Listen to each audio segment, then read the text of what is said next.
We can handle a cat. No, not this one. Woo! Look at that. And then here's 4, baby.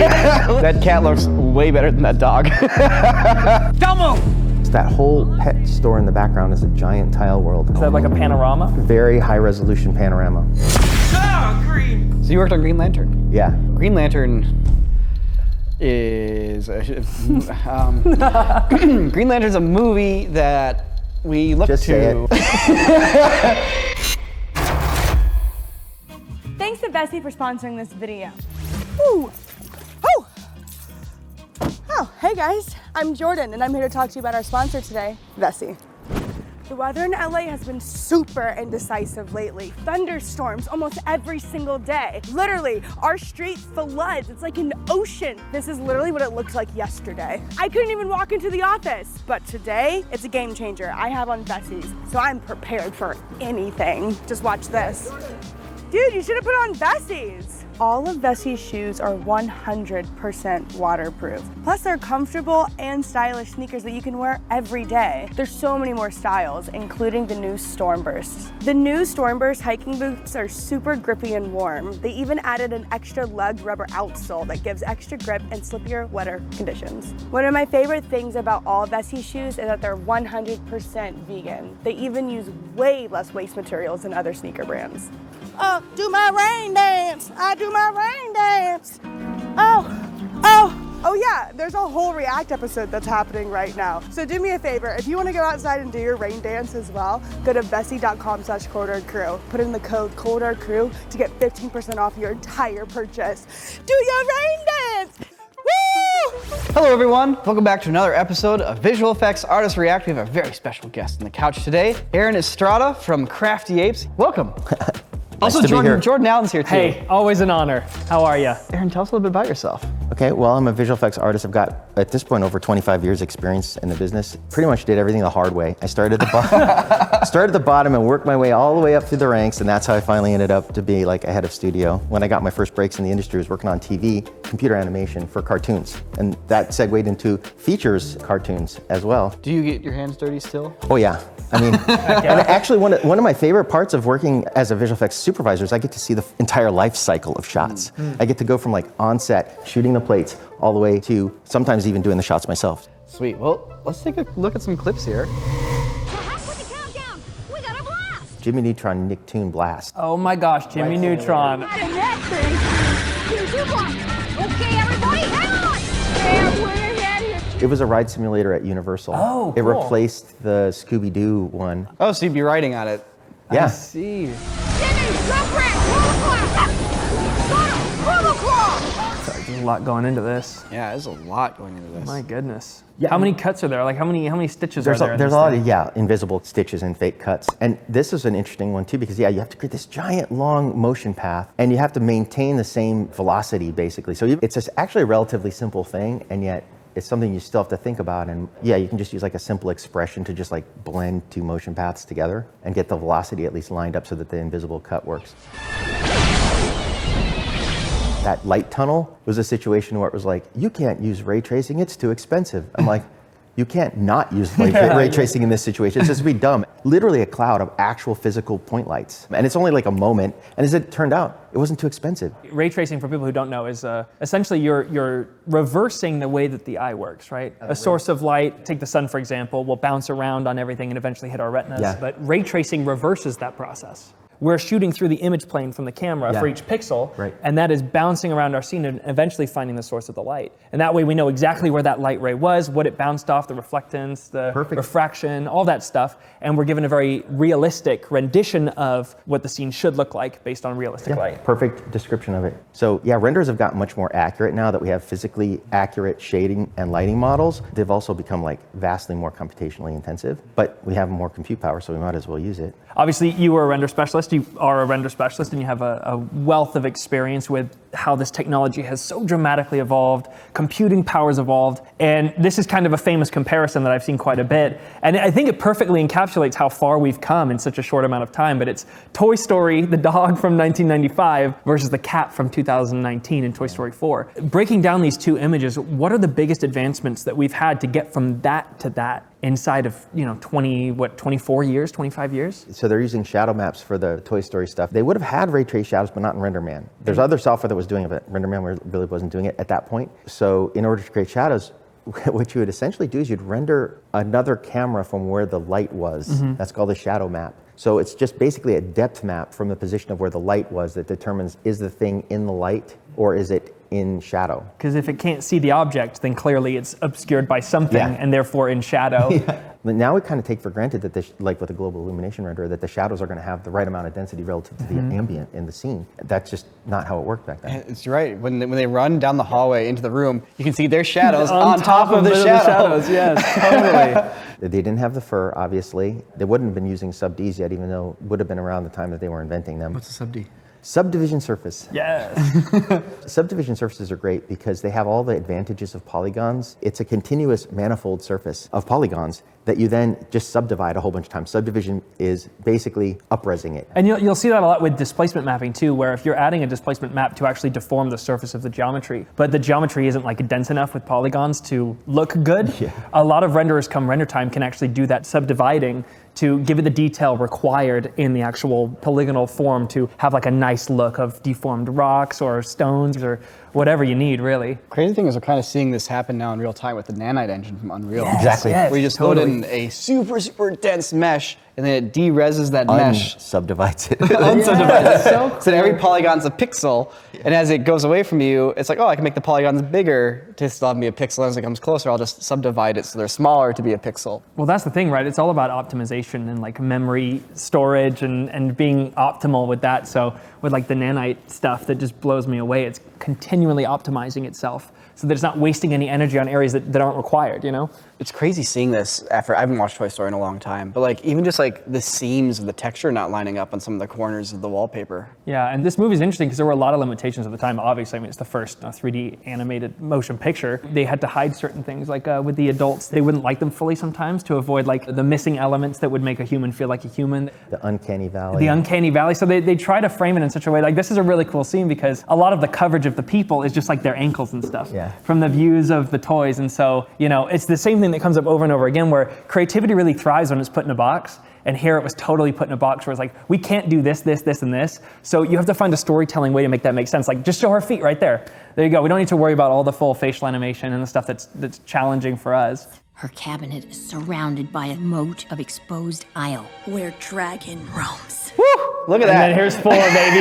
We got it all. We got all the tricks of the trade. Look at that lint What of do you dust want? on the ground. Woo! Oh, that cat looks way better than that dog. And the fluff, dude, the fluff, and like, it's just all gorgeous. Even the plastic looks better because it's got a little bit of subsurface. And Bo Peep's porcelain looks more like physically solid. And let's talk about a situation like this where it's like got global illumination. Global illumination is essentially, it's the bounce light in your scene. It's, you know, if I'm standing near this this green wall here, the light that bounces off that will bounce onto me. And it's keeping track of all of those bounce light elements. You might be tempted to pump up a light source. Well, that would actually change the ambient. Yes. And so you're breaking that mathematical relationship. A subtle adjustment you might get away with because it's like changing the ratio in your lighting setup, right? It's like, oh, I didn't put as much fill on it and I pumped up the key a little bit more or something like that. What did I say?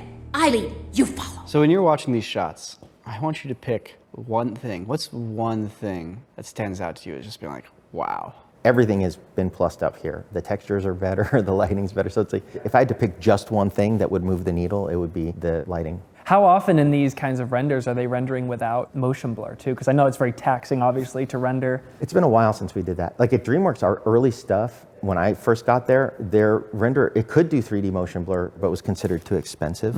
So we would use a vector-based motion blur after rendering it without motion blur. And then we would apply motion blur as a post-process. And their post-process motion blur is pretty slick because they'd actually had a way of doing like crack filling. So if you had like an occlusion, it knew how to fill that crack. Oh, interesting.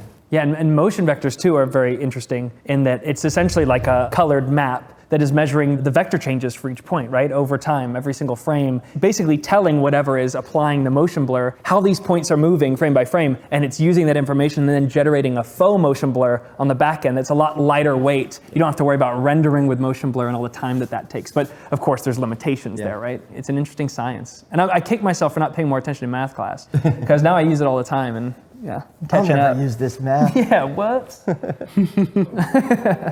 Woody, You did all you could.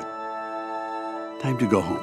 And that's gotta be a tough thing to do as like an art director on this. Be like, all right, Buzz and Woody still need to look like Buzz and Woody. Yeah. From when our computers were potatoes. But we don't want to make everything look like potatoes. So what do we do? What's really interesting about this is that, like you said, things are way more render intensive now than they were. Back then, the worst frames, typically it was a range of 1 hour to 30 hours to render a single frame. That now supposedly could just be rendered before you even done watching it. The whole film could be done. It's really crazy how exponentially we're improving. Yeah, we're spoiled now. Now that we have like the super commoditized GPUs that are supported by the gamers and all the deep learning stuff supporting their R&D at NVIDIA and also AMD, it's like we benefit from that, right? Like that competition for that market. Well, that's why I thank Fortnite for making Unreal free. Yeah, seriously. I will never hate on Fortnite for that reason. The reason we get to use Quixel Mega Scans is because of Fortnite. Thank you, Fortnite. Thank you, Fortnite. Keep going, Fortnite. Buy them V-Bucks. Thank you all the teenagers out there playing Fortnite. Because of you,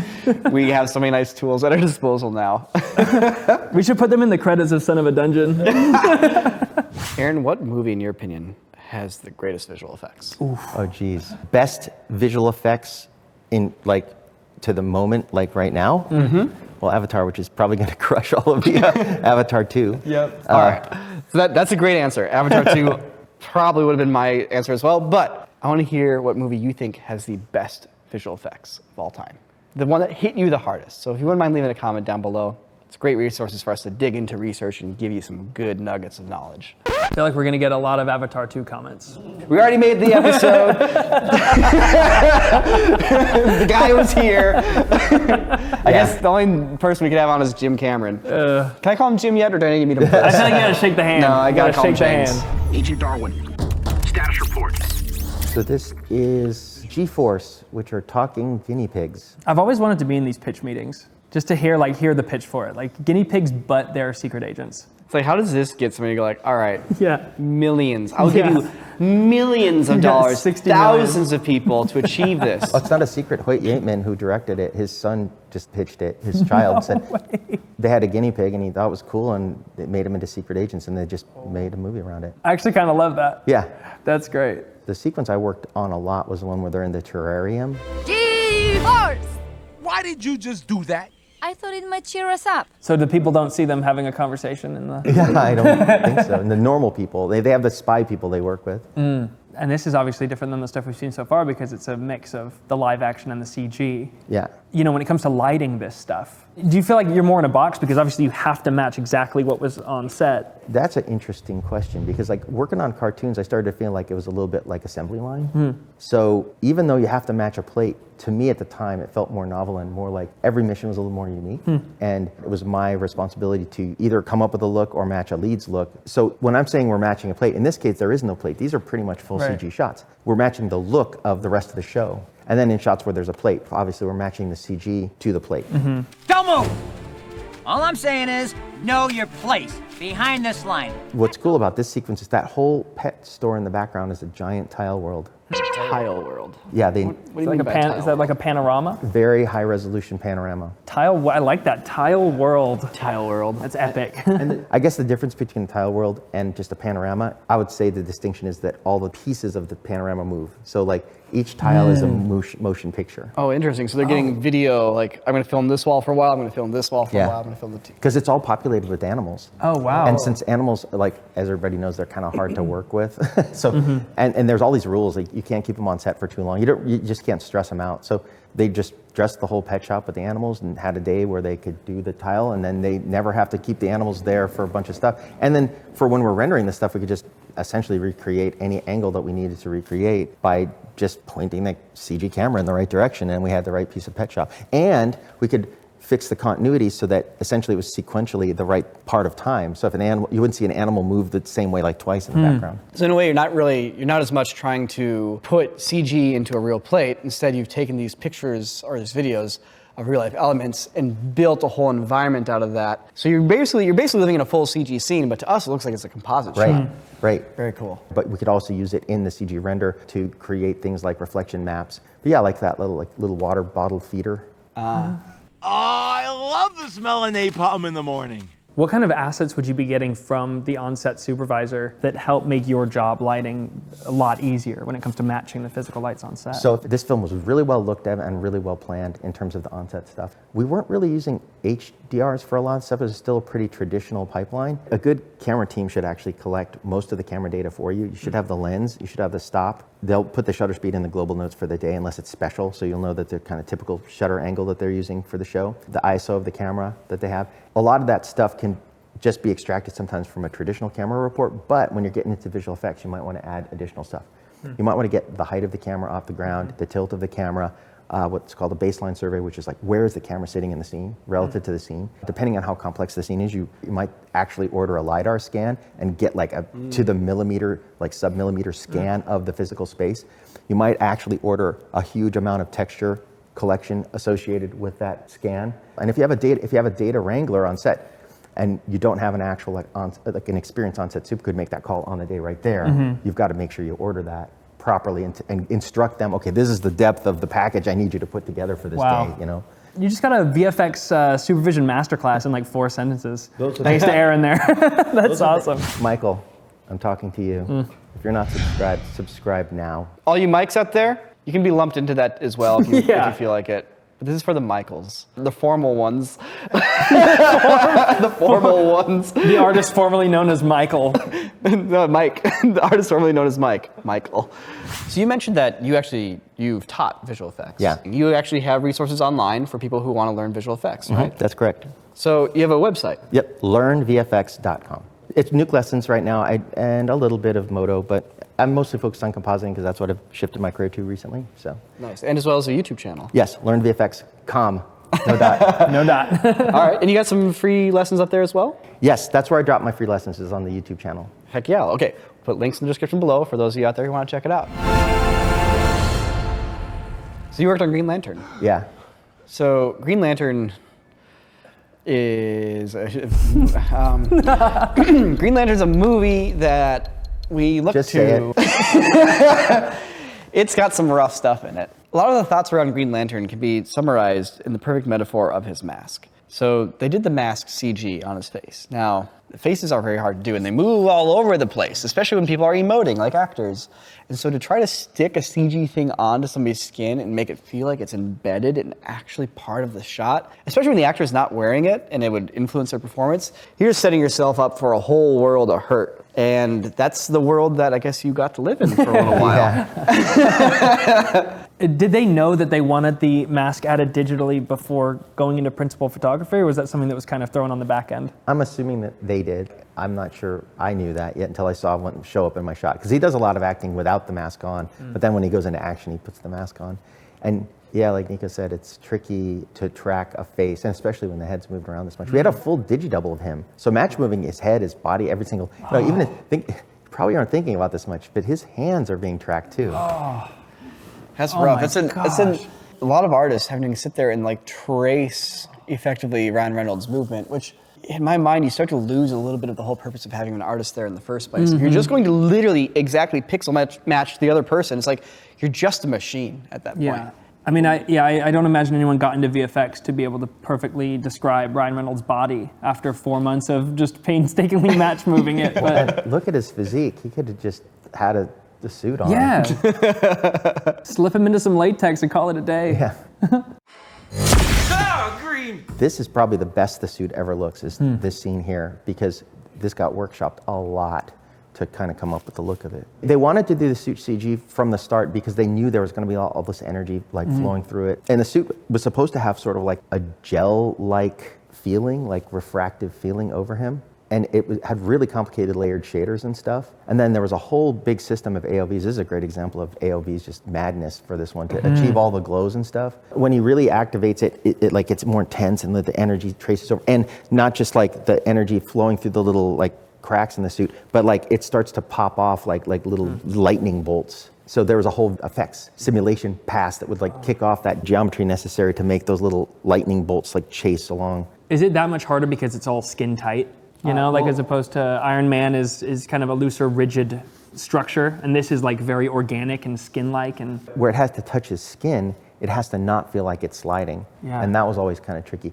On the shots I was doing, the color was always the tricky thing because the suit itself, it's like you basically could paint his body away if it wasn't working perfectly. Not to mention, like, so you have a mask on his face, so now you need to have little shadows cast on his face, and it's not really doing that. And his face is picking up light as if there's nothing there, and it's not deforming. Yeah, when things don't meet expectations, it's because you didn't have a lot of time, or there wasn't a lot of planning up front. But it's always boils down to a lack of time at the end of the day. A lack of planning is due to a lack of time. I would say if you're doing a visual effects film, try to get a visual effects expert involved as early as possible, Yes. like a consultant or somebody, because that will help answer a lot of your questions and then keep that train from being derailed before it gets out of the station. That's why I'm fascinated by the virtual production stuff and volumes and how it's shifting so much of post to pre, where it's done and the producers are seeing it in camera, the director's seeing it in camera, and it's already committed. It's kind of like a weight off the shoulders of visual effects going, all right, we're done. It's in the can. Unless, of course, they want to roto everybody and switch everything around, which is still possible, I suppose. Green Lantern wasn't an unfun show to work on. It was just like at the end, seeing that audience reception wasn't good, and you could, when we did the screenings, and it's like, well, the story was a little soft, you know. It's like nobody ever sets out to make a film that isn't like awesome. Yeah. And so it's like have everybody be hating on it. It's like, and this show had some really interesting stuff going on. Like even that glowing thing on his chest, it's kind of like volumetric. I mean, all these like interesting, neat things that were going on. That was like, I never had the opportunity to make like a volumetric path traced thing in a dude's chest before. Yeah. And one of the things I love about this business is that you have to be the kind of person that likes learning stuff. Every single job you will be stretching and learning new things. So if that's not your character, then you probably shouldn't get into this. But that's also, it's great because it's never boring. There's always something new to learn. Nice little positive ending right there. Yay. I like it a lot. Thank you everybody for watching. I hope you enjoyed your Saturday or Friday if you're watching on the website. Extended cuts are there. You know where to find them. Aaron, thanks so much for joining us on the couch. It's been awesome having you. Oh, it's been my and your pleasure. stories. It's been so much fun, guys. Yeah. Well, good luck on your walk back to New Mexico. It's gonna take a while. So long, everybody.